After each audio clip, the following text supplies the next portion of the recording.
So it's time to get into some book news. And the first one up is Apple TV just recently announced the new adaptation of Berlin Noir, which are the adaptations that are based on Philip Kerr's final book, Metropolis. The story follows a newly promoted police officer, Gunther, in the intimidating elite Berlin murder squad, investigating a serial killer targeting those in the fringe of society. The show is actually going to be written by Peter Strahan, who recently co-wrote the adaptation of Conclave. Have you watched Conclave, by the way? No, I don't care about the Pope. Oh, it's good. Like the movie is so well done. I'm gonna try to convince you of watching it offline because it's really good and it's so good. I know that Pope things are popular and that the royals are popular, and they're just two things that I'm like, I truly don't care, but I can be convinced. The politics of it are so crazy. I love John and Lithgow, the clicks. So. Okay, It was so good. So I'm really excited about this. It's also going to be produced by Tom Hanks, and the series will be kicking off with Gunther's origin story, and Apple has leaving the door open for additional seasons depending on how well this does. So I'm excited for that. All right, our next story is Ms. Dolly Parton is announcing a new book release. This book is called Star of the Show, My Life on Stage, and will be released this fall. The book will wrap up the singer's autobiographical trilogy, which includes Dolly Parton's Songteller, My Life in Lyrics, and Behind the Seams, My Life in Rhinestones. She looks back on some of her most iconic performances and her acting debut in the film 9 to 5. And this comes hot on the heels after the death of her husband, Carl. So I wonder if we'll get a little sweet note about their relationship. You know, I got really worried once her husband died because, you know, normally some of the patterns that we see is that when two people have been together for so long and one of their partners dies, the second one doesn't really last too much longer after that. So I hope she's doing well. She's getting the support she needs, and she can continue to light up the world. There's a lot to talk about in that relationship, though, because for a long time, people have sort of intimated that it was, in some ways, a marriage of convenience for the reasons that you have a marriage of convenience. Like, they've lived separate lives. He's lived in a separate house basically their entire life. And I think they have a good dynamic. I think there's genuine love there. I just don't know that the love was ever really that romantic. I think he just allowed her in the early parts of her career to move freely in the way that you can as a married woman without, you know, being unsafe in a male-dominated world. So I don't know. I think there's less risk in this one than like a June and Johnny kind of situation. Okay. Yeah. Okay. I didn't know. I know that like they had like a very interesting dynamic, but I didn't know that it was like a marriage of convenience type of thing. Potentially, I mean, the rumors. Yeah, I think it probably was. Yeah. Okay. Anyway. All right. Okay. The next up, we have the LA Times just released a list of the 30 best fiction books of the last 30 years. This kind of comes on the heels of the LA Book Festival that just took place. By the way, this is our Coachella. I'm putting this into the universe. I am manifesting this. I want to do interviews at the LA Book Festival. It just looks so freaking fun. Did you follow any of the? Oh yes, yeah. Because we follow a lot of the authors and they were just doing all of the posts, and it looks so freaking fun. Like, light a candle, burn some sage. We will be doing this at some point. Oh my gosh, it just looks so great, and it was the who's who of the writing world, and I loved it so much. The who's who of who's that? yeah, exactly. It was just so good. So the LA Book Festival it's celebrating its 30th anniversary, so that's why they decided to kind of put out this list.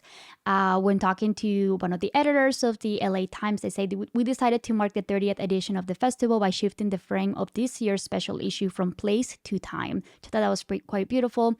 Let's see if you recognize some of these top 5 books. At number 5, we have The Overstory by Richard Powers.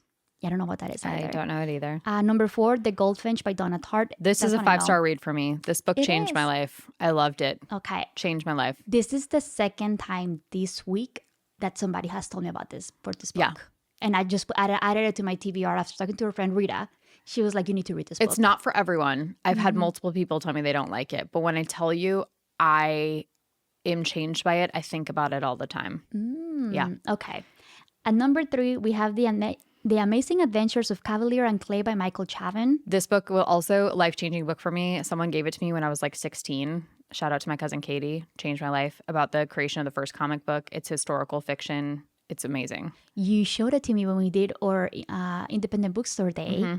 at Reverie Books. I Yeah. think you're like, you need to read this. Yeah, It's so good. So good. Number 2, we have James by Percival Everett. Shout out to James. Still on my TBR. And he's still in our Need to TBR do as it. well. I need Yeah. to check it out. And number 1, we have 2666 by Roberto Bolaño, which I have one of his books in my TBR The Savage as well. Detectives. It's so good. Yeah, Detectives Salvajes. I have it in Spanish for whatever reason, so I'm It's excited. probably much better in Spanish, I but don't I read know. it in English a few times. It's very good. Okay, so I'm excited. I think Roberto Bolaño is one of those writers that I've been wanting to get into. I think you're going to hate him. Really? He's a very like canonical literary writer.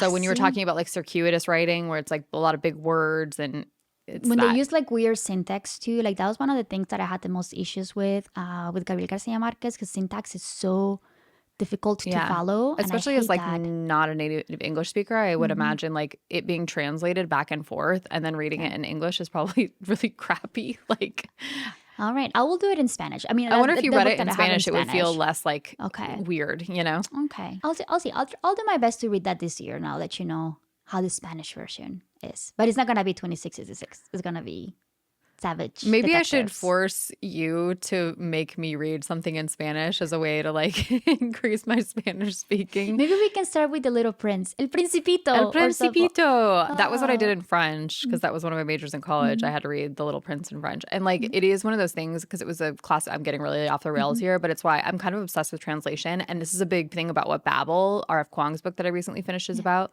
Like, how do you translate the spirit of something versus just the meaning? And in art, that like is super important. And so I wonder sometimes like how much I'm losing by not reading things in their like initial language. Were you the one that was telling me about this book that was translated recently, that they're going to be having to retranslate it from Russian to English because the meaning that was done, it wasn't right? Yeah, it was basically, I'm only half remembering the story because this is like third-hand information, but I think it was Anna Karenina. Maybe that's what it was. I'm pretty sure it was something by Tolstoy, but she was saying like it was initially translated by this single translator, and most of the common modern reproductions of the translation are this single translation. And people were saying like, I don't know, it's like not that good basically, but because it was already done, people were just using this translation. And it's been newly retranslated to include basically like a more true form to the language. So it didn't like a lot of this original translation was included like language of the time it was translated and didn't really apply in the original text either. And so they were saying like it's actually much better this way. Anyway. Okay. Yes, I see. The translation world, man. Really on a sorry, that was a real tear there, but yes. All right. Yeah. Okay, what else you have for us? Okay, I'm so excited for this one. I'm going to make you read this book. Listen for the Lie, a book by Amy Tintera, is getting an adaptation. It was announced at the LA Festival of Books. It's loosely based on the trial of Amanda Knox. If you remember that, she was like the young girl whose roommate was killed in Italy, and she was widely believed to be the murderer because of her very odd behavior. So this book starts 5 years after our main character, Lucy, is found wandering the streets covered in blood, who belongs to her best friend, Savvy. And she moved to LA to start on her life, but is forced to return home when the host of a hit true crime podcast begins digging into Lucy's past. It's going to be a series for Universal. If you read this book, definitely do the audiobook because the end cap to each chapter is basically an episode of this podcast, and it's done extremely well. It's so good. It's just like a good fun thriller. It's good time. I love that. I think we got to see her at the Texas Book Festival last year, and Yes. she was so interesting. And I remember adding this book to my TBR, and I just didn't get to it. So I'm gonna have to get on it. It's funny. It's like really art imitating life, and I'm going to go out on a limb here, and I mean this in the nicest way possible. I did find the author a little off-putting in her interviews. There's just something about her personality that rubbed me the wrong way. And I thought that was funny because that she was drawn to an Amanda Knox character because Amanda Knox is the same way. Very smart, very beautiful. Something about her is just off-putting. And that basically informed why people thought she was a murderer. She objectively was not. Like, there is DNA evidence that it was not her. It was like fundamentally not her. But because she was just like not likable, people are like, she murdered her friend. And it's just funny, like that cyclical nature of being like, why did you write this story? And it's, I don't know. It just struck me. Yeah, she was an interesting person for sure. But still, like I found it kind of I wanted to know more. Oh, I It's agree. so I good. mean, there's a magnetic element to her. It's just like, Yeah, I don't know. I would want to keep you at a distance, I yeah, think. I got you. Yeah. Okay, and then last thing that we wanted to cover, as you all know, Pride and Prejudice was recently re-released in theaters for a 10-day run in April, and it made over $6 million in this little theatrical release. So it's pretty exciting. If you guys don't know, this is the Joe Wright version that was released in 2005. Initially, the movie had a budget of under $28 million, and it made over $121 million globally. So this is just going to continue to add to it a little bit. I'm so excited. Seeing on the big screen again really reminded me how important going to movie theaters is. It was just like I've watched this a billion times on my TV at home, but seeing it in theaters, it was just so beautiful. I had never seen this movie in theaters either. I watched it for the first time from a Blockbuster rental. This is how long ago I watched it for the first time. But when you're at home, you're going to be distracted by your phone or by different things. By being fully immersed into the movie, I caught so many things that I had missed before. Yeah. A lot of the facial expressions, the background characters were key that I didn't even catch. It was just such a beautiful experience, and I'm so glad that we got to go and see it. Me too. At the theater, because it was just such a beautiful experience. Me too.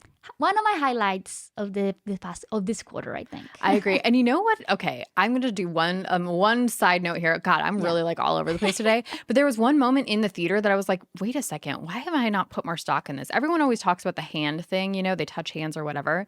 I always forget the moment where Bingley rubs his fingers along the ribbon of Jane's dress as she's walking. I would argue that is just as good as the hand moment. It's really beautiful. Especially, I told this to Magda the other day, those two characters dated in real life and had broken up before the start of filming. And so that moment just feels like so electric when you see it on screen. I loved it. It was such a beautiful, like, childlike behavior of like, I really want you and I just want whatever you can give me, which is even if it's just this ribbon that I can just like touch. Yes. I don't know. It was so beautiful. I loved it. It was just such a cinematic experience. I agree. I loved it. Okay, one more thing. We're really chatty Oh my today. God. Yeah, I love it. So I was reading about it because this movie is quite controversial because it does kind of change quite a few elements from the book. But I think it's done in such a way that I think it does elevate it quite a bit. Like Mr. Darcy in the book is a lot more aloof, like a little bit. I don't want to call it meaner, but like No, he is meaner. Yeah, he is meaner and all that stuff. In the movie, Mr. Darcy, you get a lot more layered information about him. And one of the things that Joe Wright called out that I didn't even catch this is when Elizabeth goes to visit his sister at the house when she's sick, and Bingley's sister says like, oh, she's positively medieval because like she walked in mud. They don't show the mud. They only show at that moment her eyes and her hair because they're kind of trying to highlight what Darcy is actually seeing. So there's like those little moments like that I'm like, why didn't I catch that before? And it's just, it's so beautiful. Welcome to film theory. That's the whole of it so right there. So good. I'll definitely go watch it in theaters again once it gets re-released again, because I'm sure it will. I hope it does. I think it will. All right, and that's all we had for book news.